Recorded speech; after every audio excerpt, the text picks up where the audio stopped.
ada banyak hal yang saya kerjakan. Nah, itu proyek Tuhan lah, bukan saya tuh. Saya percaya bahwa Tuhan mau supaya kita menjadi murid, lalu kita memuridkan orang lain karena perintah Tuhan di apa namanya ini, eh, amanat agung yang diberikan kepada kita, yaitu pergi jadikan semua bangsa murid. Jadi murid adalah mereka yang percaya kepada Kristus. Jadi kita terus memuridkan dalam kondisi tidak baik ataupun baik, kita harus terus memuridkan orang, kata firman Tuhan. Dan kemarin juga ada pemuridan yang sudah dibuat di GBI Weda, sudah 2 angkatan, mereka sudah mau wisuda. Ini mau angkatan yang ketiga. Kemarin juga di Smelter C lagi jalan pemuridan di sana juga. Kemudian lagi ada jalan lagi di Kobe, lagi mau dibuka lagi pemuridannya. Ada juga nanti di daerah Gamak kalau nggak salah, nanti ada juga pemuridan. Dan itu semua karena memang hati Tuhan yang Tuhan taruh untuk supaya kita memuridkan banyak orang. Karena saya percaya bahwa Tuhan tidak hanya memakai orang-orang yang kalau di kerajaan sorga nanti tidak akan ada pengkhotbah di sorga di sana. Yang ada hanya kita menyembah Tuhan di sana. Kita memimpin bersama-sama dengan Tuhan, tapi yang namanya pengkhotbah tidak ada. So jangan jangan habiskan waktu kita dengan tidak menyembah Tuhan, terus menyembah Tuhan siang malam, bangun hubungan secara pribadi, itu hubungan yang sebenarnya. Karena penyembahan itu bukan masalah kita berdiri di atas lalu kita punya suara bagus lalu kita penyembahan di sini. Penyembahan itu adalah hidup kita. Karena bicara penyembahan kan persembahkanlah tubuhmu sebagai persembahan yang hidup, itu kita berkata, atau bahasa Inggrisnya dia bilang that is your true worship. Jadi penyembahan yang sejati itu adalah ketika kita mempersembahkan hidup kita. Jadi ketika kita punya pekerjaan baik memuliakan Tuhan, itu penyembahan. Keluarga kita baik memuliakan Tuhan, itu pekerjaan, itu penyembahan. Kita punya bisnis memuliakan Tuhan, itu itu penyembahan. Jadi hari-hari ini juga ada banyak sekali agama-agama yang muncul di saat ini, di akhir zaman ini. Bahkan ada banyak sekali mengenai yang sudah disebut sebagai tokoh-tokoh agama, tapi mereka melakukan yang namanya abuse leadership atau penyimpangan dari kepemimpinan.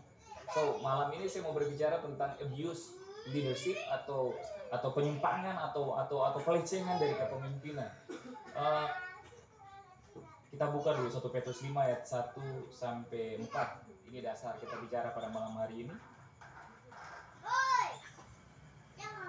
1 Petrus pasal 5 ayat 1 sampai 4. Sudah dapat? Oke, mari kita baca bersama-sama.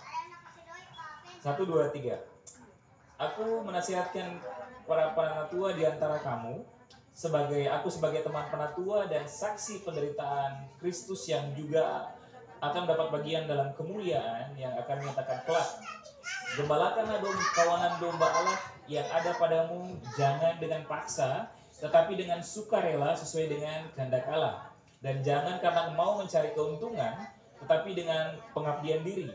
Janganlah kamu berbuat seolah-olah kamu memerintah atas mereka yang dipercayakan kepadamu, tetapi hendaklah kamu menjadi teladan bagi kawanan domba itu. Maka kamu apabila Gembala Agung datang, kamu akan dapat mahkota kemuliaan yang tidak dapat lain. Demikian firman Tuhan. So, di sini Tuhan mau berkata, ini surat Petrus, dia tulis buat jemaat sebenarnya ini. Jadi dia kasih ingat kepada penatua-penatua yang lain, karena dia juga melahirkan penatua. Di dalam perjanjian baru itu tidak ada yang namanya untuk kepemimpinan tertinggi, itu tidak ada namanya pendeta, tidak ada. Jadi dulu itu yang menduduki kepemimpinan tertinggi namanya penatua, begitu. Jadi dengan kata lain ada beberapa gereja lain menyebutnya gembala, begitu. Jadi untuk yang tertinggi. Tetapi untuk gereja mula-mula itu penatua sebagai pimpinan jemaat tertinggi. Mereka yang disebut sebagai dengan kata lain orang-orang bilang dia gembala, dia pendeta di tempat itu. Tapi di Alkitab Perjanjian Lama dia sebutnya sebagai penatua. Gitu. Jadi kalau ditanya penatua itu bukan sekedar, kalau di tempat lain mereka sebut penatua itu kan sudah jabatan kedua kan, penatua sama diaken. Penatuanya dia bantu tugas pendeta, sedangkan diaken itu hanya membantu pelayanan-pelayanan kasih dan yang lain. Nah, sebenarnya arti kata penatua ini sendiri adalah dia pemimpin jemaat, begitu. Pemimpin dalam satu jemaat di perjanjian baru mereka sebutnya penatua, begitu.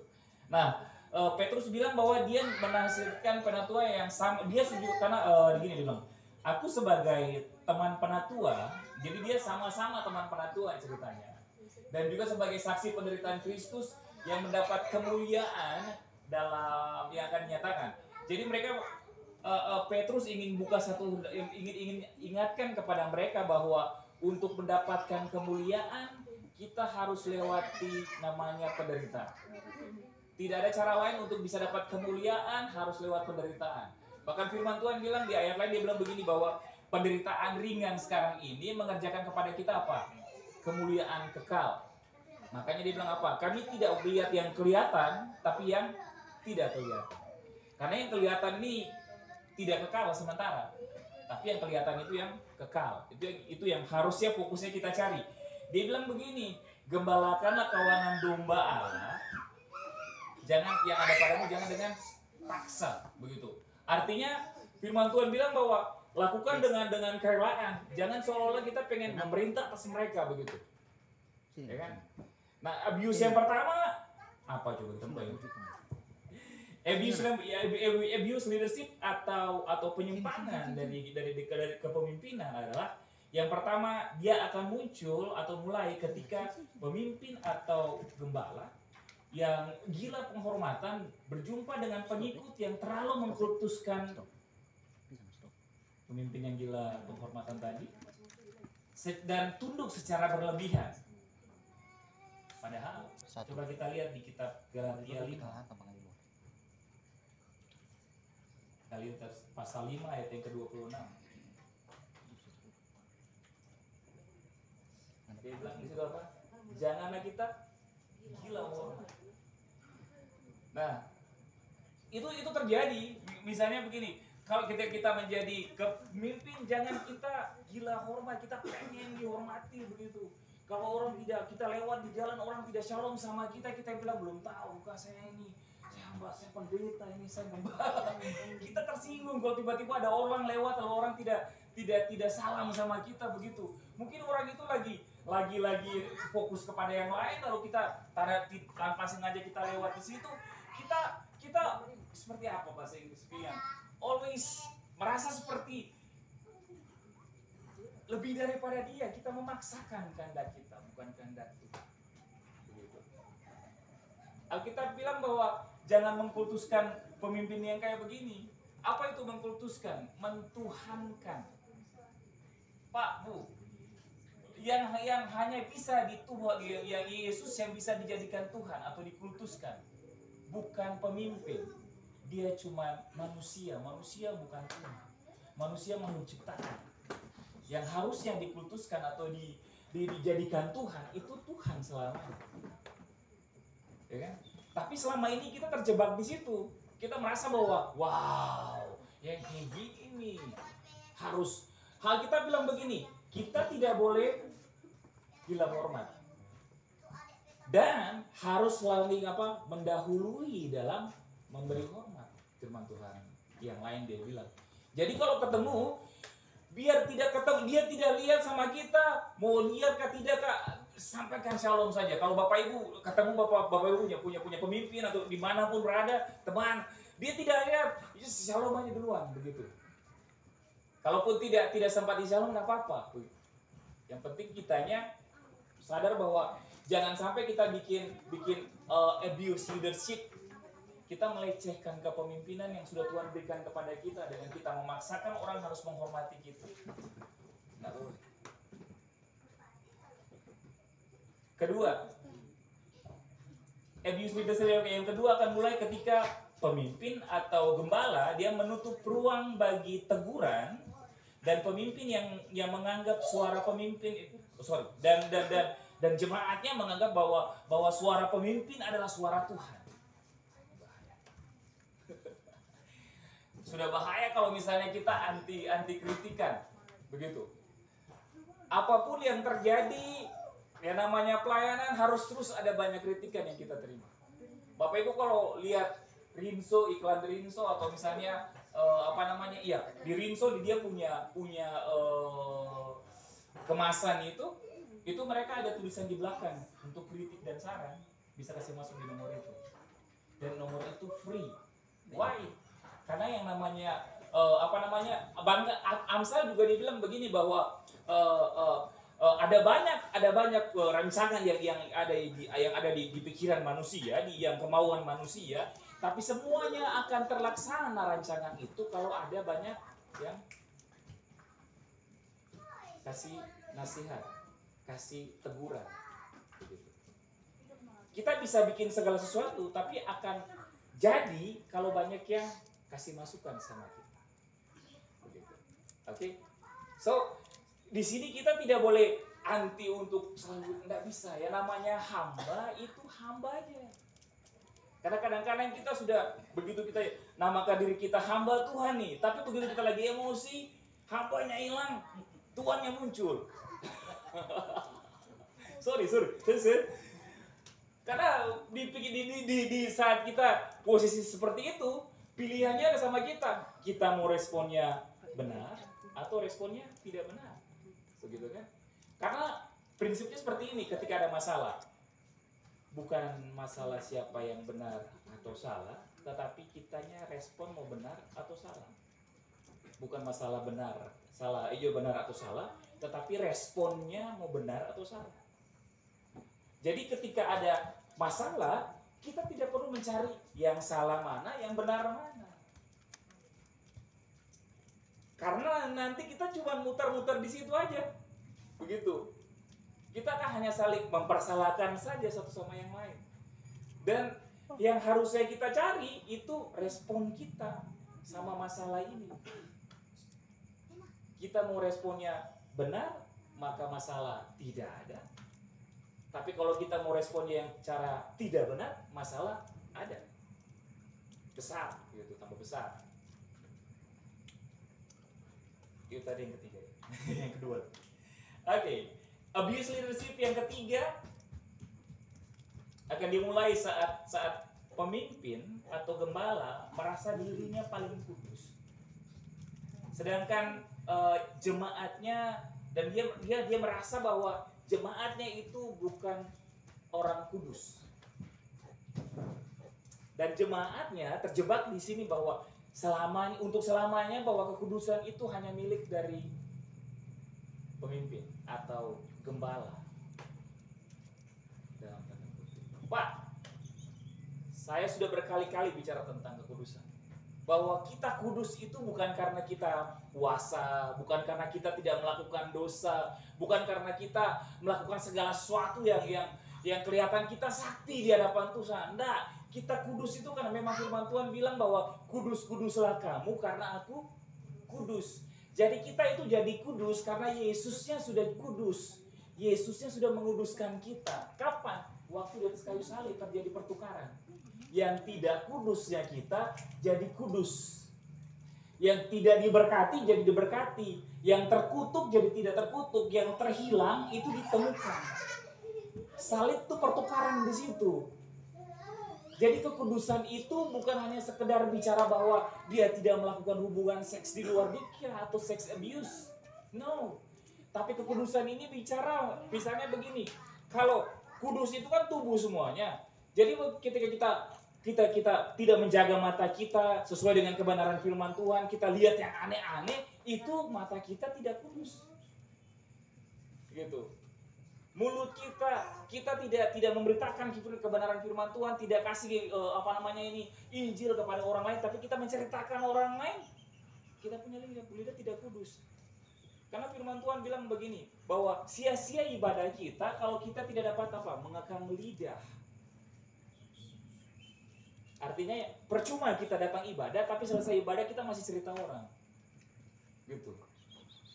Jadi meskipun Alkitab bilang begini bahwa latihan badani terbatas gunanya, tapi disuruh kita latih apa?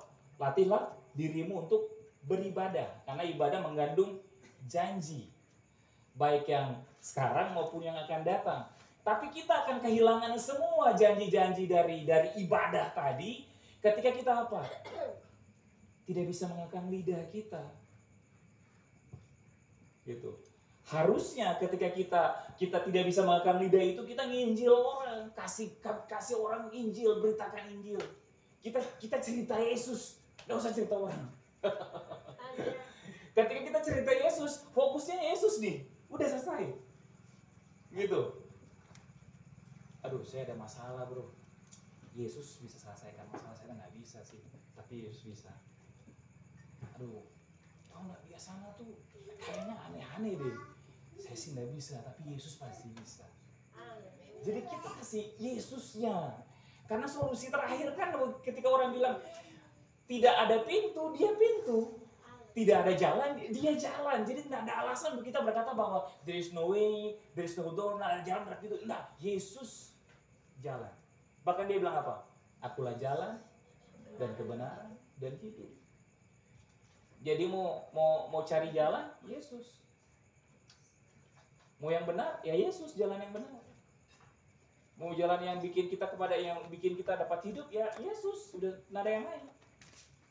Di luar Yesus binasa. Alkitab bilang apa? Outside of me, all you can do nothing. Di luar aku, semua yang Anda bisa lakukan adalah sia-sia atau kosong. Terhadap apa? Jadi jangan pernah kita coba lakukan segala sesuatu di luar Yesus. Amin. Lakukan segala sesuatu di dalam Yesus.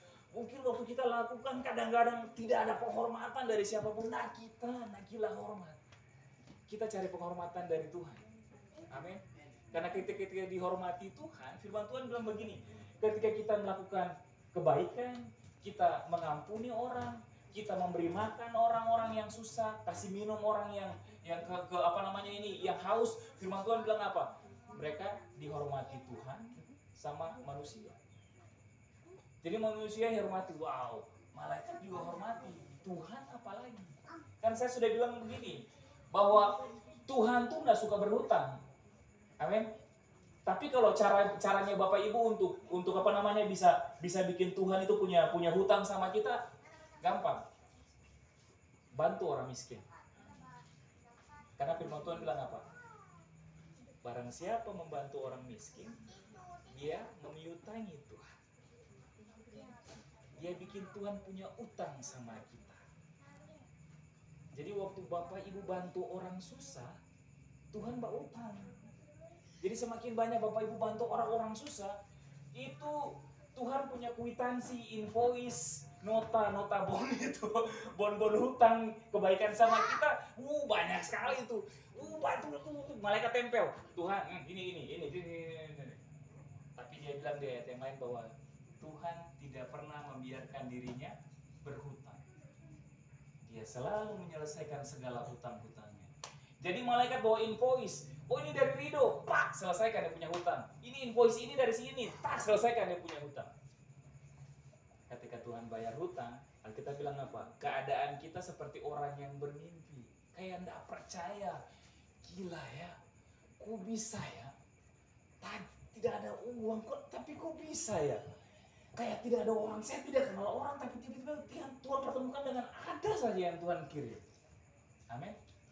Jadi jangan khawatir bahwa saya mulai sesuatu, saya bikin bisnis ini kayaknya saya nah, Tuhan pasti pertemukan kita dengan orang-orang yang tepat ya dari Tuhan. Oke, itu tadi yang ketiga.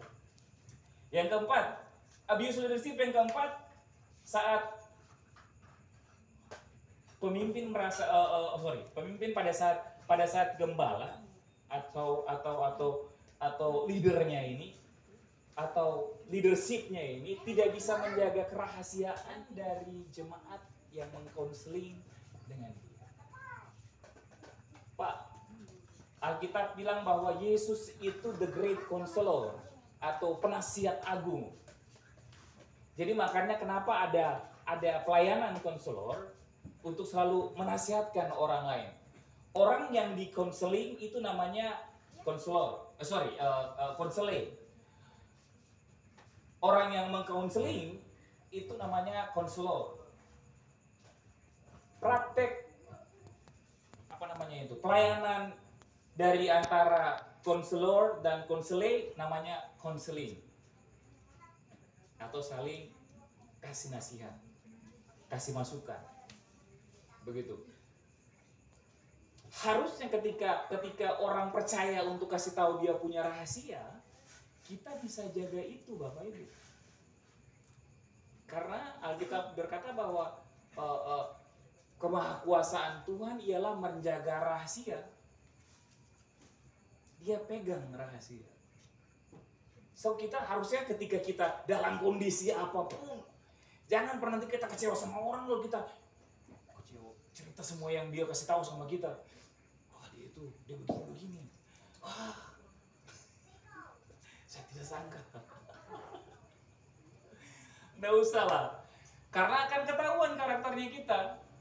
Kita serupa dengan iblis atau kita serupa dengan Kristus. Begitu. Bayangkan Pak, orang yang pernah makan sama-sama, tinggal sama-sama dengan dia, Yudas. Dia sampai menjual Yesus, ya kan? Yesus waktu dia mau dijual, dia tidak bilang Yudas keluar, karena mati nanti. Nah, Yesus nggak bilang begitu. Tidak pernah kita baca dalam kebenaran firman Tuhan di semua 4 Injil sinopsis ini ada pernah tertulis bahwa Yesus maki-maki Yudas atau Yesus kesal sama Yudas. Nggak ada. Malah waktu Yudas mau jual dia bilang, pergi lakukan apa yang kau anggap baik. Bahkan sampai dia dicium dan datang dan dia dijual saat itu, dia masih bilang begini, santai sama si Yudas yang sudah mengkhianati dia, Pak, sudah jual dia. Dia cuma bilang begini, apakah dengan cuman kamu menjual anak manusia, kamu menyerahkan anak manusia ke tangan orang berdosa? Hai teman. Kalau orang Tugero bilang, oh bata. Kalau orang Nado bilang besti.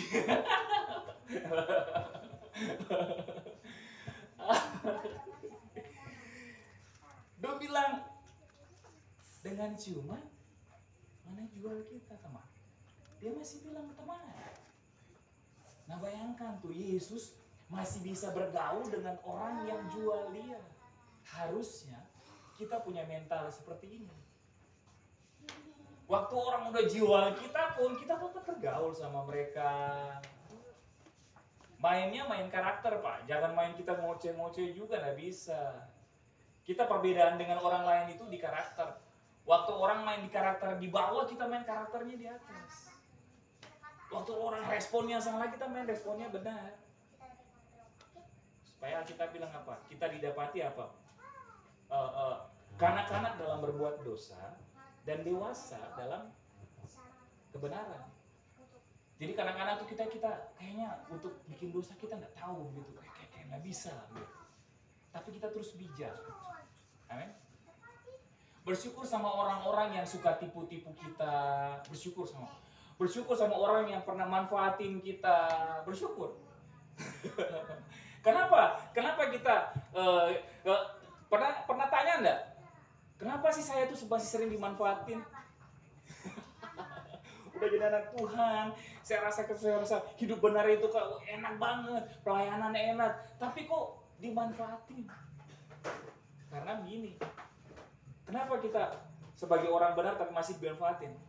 Karena memang kita orang yang bermanfaat. Sementara orang yang manfaatin kita itu orang yang tidak bermanfaat. Dan firman Tuhan bilang bahwa kita harus jadi garam, Pak. Harus jadi garam. Bukan jadi manis, jadi ganteng. Nah, itu dampak berikut dari jadi garam. Kita disuruh jadi garam. Tahu fungsi garam? Kasih rasa enak, bikin awet hubungan. Jadi tidak ada kita, kayaknya suasana tidak asik. Kehadiran kita tuh bawa sesuatu yang beda sama yang lain. Harusnya itu yang kita jadi gitu. Jangan cuma kumpul banyak semua di sini, Pak. Karena garam ketemu garam jadi gudang garam. Gudang garam lama-lama darah tinggi, beku marah lagi terus. Haleluya. Oke, so Tuhan mau kita keluar di tempat yang tawar. Karena terang hanya bisa berfungsi di tengah-tengah kegelapan. Tidak bisa diterang sama-sama. Terang dan keterang tidak bisa bertemu, silau Pak. Ya kan? Pernah lihat dari sini dari sini tanjakan, sana juga tanjakan semua. Pas sampai ketemu dua-duanya lampu panjang. Ya kan? Jadi kan biasa begitu antara dua, toreba, woi. Atau main gini, main apa lampu. Kode bilang main lampu yang pendek, jangan lampu panjang. Karena begitu. Terang dan terang tidak bisa bertemu. Nanti silau. Kalau kita silau, kita tidak bisa melihat terang. Oke. Nah, apa sih yang Yesus mau supaya kita lakukan? Karena Yesus tidak mau hierarki kayak begini. Yang kayak begini nih, ini ahli Taurat. Sudah sama ahli Taurat. Karena Alkitab apa bilang dulu? Kamu ahli Taurat itu Yesus marah sekali sama ahli Taurat karena dia bilang begini. Kamu melarang orang untuk masuk ke dalam kerajaan surga, tapi kamu berdiri di tengah-tengah menghalanginya, melarang orang untuk mengenal kebenaran. Kamu menyuruh orang melakukan perintah, tapi kamu sendiri tidak melakukan. Kamu suka gila hormat, jadi datang di tempat acara duduk paling depan. Itu ahli Taurat, makanya Yesus marah banget. Dan dia bilang begini bahwa jika hidup keagamaan kita tidak lebih baik daripada ahli Taurat, dia bilang apa? Kamu tidak layak masuk ke dalam kerajaan surga. Standarnya kita harus lebih baik daripada ahli Taurat. Jangan sama dengan ahli Taurat. Amin. So kita harus terus bikin sesuatu yang proses itu luar biasa. Bersyukur sama orang-orang yang manfaatin kita.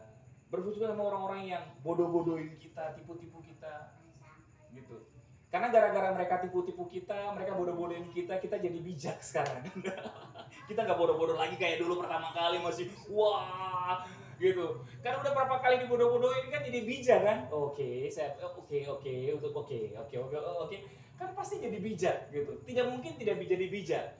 Kalau orang yang terus melakukan hal-hal yang sama itu berarti dipertanyakan dia tidak hidup dalam kebenaran. Kalau dia tidak bijak berarti ada yang lain. Dia pegang kebenaran lain mungkin, bukan kebenaran firman Tuhan. Karena buat Tuhan bahwa ketika kita jatuh, kita dalam segala sesuatu yang sepertinya tidak ada jalan keluar, itu bikin kita jadi bijak. Amin. Apa sih yang Tuhan mau untuk kita untuk hal yang kayak gini kita hidup? Kita lihat di Yohanes 15 ayat 15 sampai 16. Yohanes pasal 15 ayat 15 sampai 16. Sudah dapat?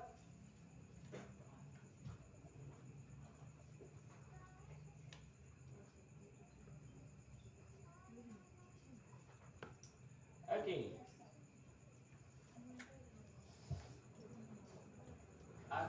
Mari kita baca secara bersama-sama. 1 Yohanes pasal 15 ayat 15 sampai 16. 1. Kalau sudah dapat. Kalau belum dapat bisa lihat di depan sini. Oke, Yohanes pasal 15 ayat 15 sampai 16. 1 2 3. Aku tidak menyebut kamu lagi hamba, sebab hamba tidak tahu apa yang diperbuat oleh tuannya. Tetapi aku menyebut kamu sahabat, karena aku telah memberitahukan kepadamu segala sesuatu yang telah kudengar dari Bapakku. Bukan kamu yang memilih aku, tetapi akulah yang memilih kamu, dan aku telah menetapkan kamu supaya kamu pergi dan menghasilkan buah, dan buahmu itu tetap. Supaya apa yang kamu minta kepada Bapa dalam namaku diberikan kepadamu. Oke, itu demikian firman Tuhan. So, Yesus bilang kepada kita bahwa dia tidak menyebut kita lagi hamba, tapi sahabat. Tingkat tingkat tertinggi dari fase pertemanan adalah persahabatan. Kalau cuma teman itu bukan sahabat. Tapi kalau sudah sahabat itu pasti lebih dekat daripada teman. Teman itu orang yang selalu hadir pada saat kita lagi ada, dan saat kita susah dia tidak ada. Tapi kalau sahabat, dia tidak selalu ada saat kita lagi berada, lagi senang. Tapi ketika kita lagi susah, dia selalu ada. Bahkan Yesus menggambarkan di sini bahwa tidak ada kasih dari seorang sahabat yang memberikan nyawanya kepada sahabat-sahabatnya. Yesus anggap kita sahabat karena dia bilang apa? Kalau cuma Tuhan, hamba, kamu tidak tahu apa yang Tuannya mau kerjakan. Amin. Tapi dia bilang kita sahabat karena dia bilang bahwa dia kasih tahu segala sesuatu yang Bapak nggak tahu, yang Bapak sudah kasih tahu sama kita. Persahabatan itu tidak perlu ada formalitas, Pak. Dalam persahabatan itu tidak perlu formalitas. Bapak tahu formalitas? Hanya sekadar formalitas aja. Say hi, yo apa kabar? Tapi hanya formalitas. Tahu formalitas? Basa-basi, nggak enak. Basa-basi, tahu basa-basi? Sudah basa-basi lagi. Nasi gak? Basa-basi. Nah, formalitas tuh kayak gini. Tidak mungkin saya sudah berteman dengan Pak Vero. Sudah sering bercanda karena sudah berteman. Lalu saya mau minta tolong Pak Vero antar saya pakai motor ke IWIP dan kalau sudah bersahabat dekat, tidak mungkin saya bikin surat resmi kepada Pak Ferox pakai kepala suratnya misalnya gereja ini, terus perihal nomor surat sekian perihal permintaan pertolongan bonceng pakai motor dari Pak Ferox untuk Pak Rido. Jadi dimulai dengan hormat, Pak Ferox melalui surat ini saya ingin menyatakan keinginan saya untuk supaya Pak Ferox antar. Kalau sudah berteman apa? Bos, antarkan. Bos, itu dulu. Istilah-istilah gitu dia ngerti. Kalau sudah bersahabat gitu kan. Bahkan dia kalau sudah bersahabat, dia marah pun kita tahu dia marah. Biasa ketemu, what? Tapi tiba-tiba pas ketemu, what? Nggak tahu, oh no, gimana? Itu kan apa? Sudah dekat. Amin. So, bangun persahabatan, Tuhan mau kita bangun persahabatan itu jangan pakai formalitas, Pak. Datang sama Tuhan tuh jangan. Saat ini kami datang pada Tuhan Yesus Kristus. Udahlah. Kadang-kadang tong suka baleo, bafoya di doa. Jujur, kita sering bilang sama Tuhan, Bapa, saat ini kami datang tersungkur bersujud di hadapan-Mu padahal tong berdiri. Kalau memang tersungkur ya tersungkur begitu. Tuhan, kami berdoa buat orang-orang yang banting tulang siang dan malam sebagai seorang nelayan, tulang dibanting-banting, Pak, patah-patah. Aduh. Sampai pernah juga sampai berdoa juga, Tuhan, apakah kami ini, Tuhan? Saya ini hanya biji mata-Mu, Tuhan. Doa berantai. Dia lihat, wih, kayaknya bagus ini kalau. Jadi kalau semakin merendahkan diri tuh kayak Tuhan dengar. Lalu dia bilang, Bapak yang berikutnya bawa doa berantai. Langsung dia bilang, Bapak, Tuhan, kalau di sana mereka biji matanya, saya di bawah itu lagi Tuhan lebih hina tai mata-Mu, Tuhan. Jadi pikir supaya Tuhan senang dengan kata-kata yang indah-indah padahal salah. Kita paksa pakai bahasa-bahasa yang tinggi padahal formalitas semua. legalitas semua. Gak ada hubungan sama Tuhan. Tuhan needs relationship. Tuhan butuh hubungan. Kenapa sampai Tuhan bilang ketika dia datang lagi itu di kali kedua waktu Roh Kudus dicurahkan, kenapa dia bilang dia akan pulihkan itu kemah Daud bukan kemah Musa? Padahal kemah Musa itu kan yang Tuhan suruh kan bikin apa namanya ini Bait Allah kan, pelataran Dua Kudus, Roma Kudus. Gereja ini gambaran kemah Musa yang Tuhan suruh. Tapi kemah Daud itu Tuhan tidak suruh. Itu inisiatifnya Daud bikin. Bapak Ibu tahu kemah Daud itu kayak tenda pramuka. Cuman buru begini baru tarpal. Tapi Tuhan berkenan di situ. Gila. Dan Tuhan mau bangun itu. Bukan yang gereja kayak gini. Enggak, Tuhan tidak bangun itu. Kenapa Tuhan jatuh cinta sama Daud daripada Musa? Karena hubungannya. Tuhan jatuh cinta sama hubungan intimnya Tuhan sama Daud. Siang malam dia kasih pujian sama Tuhan. Dalam keadaan apapun dia kasih pujian penyembahan sama Tuhan. Tuhan senang dipuji. Tapi Tuhan tidak makan puji. Orang senang dipuji terus makan puji lagi. Aduh. Kalau persembahan tidak dibaca di sini tersinggung. Gitu kan? Kalau apa namanya itu perpuluhan tidak dibaca di apa pengumuman tersinggung. Saya udah perpuluhan saya suka kasih masa udah baca itu. Hello, kita mau viral. Buat apa terkenal sekarang tapi tidak dikenal pada saat hari penghakiman terakhir nanti, Pak, Bu? Malah Yesus bilang apa yang diberikan oleh tangan kiri tidak boleh diketahui oleh tangan kanan.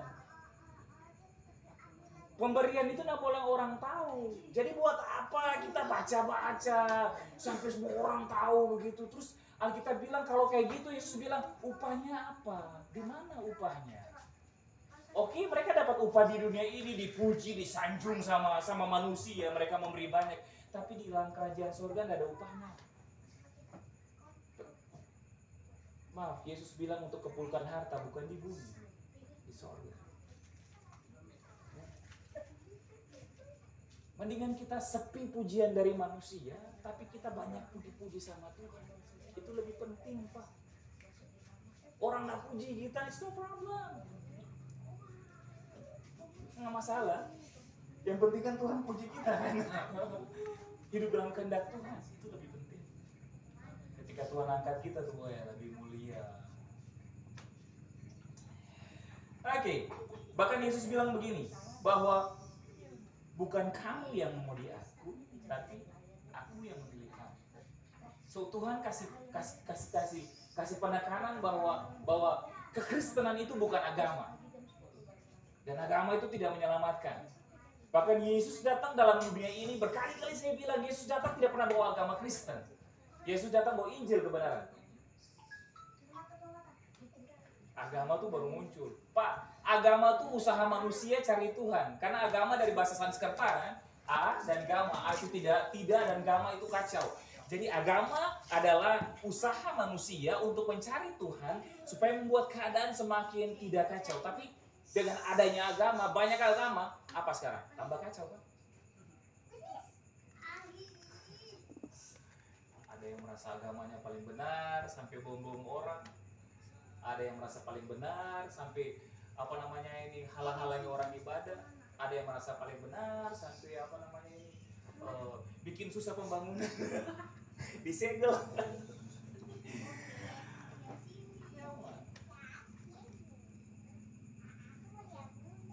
Kekristenan bukan. Kekristenan itu Tuhan yang cari manusia, bukan manusia cari Tuhan. Karena usaha manusia itu sia-sia, Pak, kabar buruk. Tapi usaha manusia dibilang bukan kamu yang cari aku, tapi aku yang cari kamu. Jadi inisiatif pencarian itu dari Tuhan, bukan dari kita. Dan saya mau kasih tahu satu hal, bahwa ketika itu inisiatif dari Tuhan, kehendak Tuhan, segala sesuatu iya dan amin dan tidak ada yang mustahil. Amin. Jadi kita stop bikin abuse leadership ini. Kita rubah kita punya pola pikir ini, bahwa jangan pernah kita bikin penyimpangan saat kita jadi orang Kristen. Amin. Jangan hubungan kita sama Tuhan hanya sekedar beragama saja, tapi tidak bertuhan begitu. Jangan kita hanya bangun kita sukses memeluk agama tapi kita gagal memeluk sesama. Jangan. Padahal Yesus bilang apa? Kasihilah sesamamu manusia. Sama seperti itu hukum yang kedua dalam hukum kasih. Bukan hukum Taurat lagi, ya kan? Karena dia sudah menyempurnakan semuanya itu dan ditebus di kayu salib. Tuhan bilang sekarang hukum kasih. Yang pertama adalah kasihilah Tuhan Allahmu dengan segenap akal budi dan kekuatan. Yang kedua, kasihilah sesama. Tapi kita kadang cuma kasihi Tuhan, kita nggak kasihi sesama. Padahal Yesus bilang ketika kita membantu sesama, tanpa kita sadar kita melayani malaikat-malaikat Tuhan. So, saya pikir malam itu yang pengen saya share, bahwa jangan kita make it abuse leadership. Jangan kita lecehkan semua kepemimpinan yang Tuhan sudah kasih sama kita dengan sikap-sikap kita yang tadi gila, hormat, rasa paling kudus, yang lain tidak kudus, kita rasa kita tidak pernah bikin salah, yang lain bersalah. Karena Yesus sudah menebus semuanya di atas kayu salib. Ketika ada orang yang bersalah ataupun ketika ada orang yang berdosa, harusnya kita lihat apa? Mereka semua adalah anak-anak Tuhan. Semua kita sudah dibenarkan. Kita tidak akan jadi benar lagi, kita sudah dibenarkan. Sekali untuk selamanya, kita sudah dibenarkan, kita sudah dikuduskan. Cuman proses tubuh ini masih tubuh, belum tubuh kemuliaan, ini masih pakai tubuh fana nih. Masih kadang-kadang kalau lihat juga masih, pikiran ini masih luar biasa. So kita jaga itu dia semua dengan syaratannya. Jangan gila hormat, jangan merasa paling benar, tapi lihat bagaimana Tuhan lihat sesama. Amin. Cintai orang apa adanya, jangan ada apa. Tuhan berkati kita. Mari kita berdoa.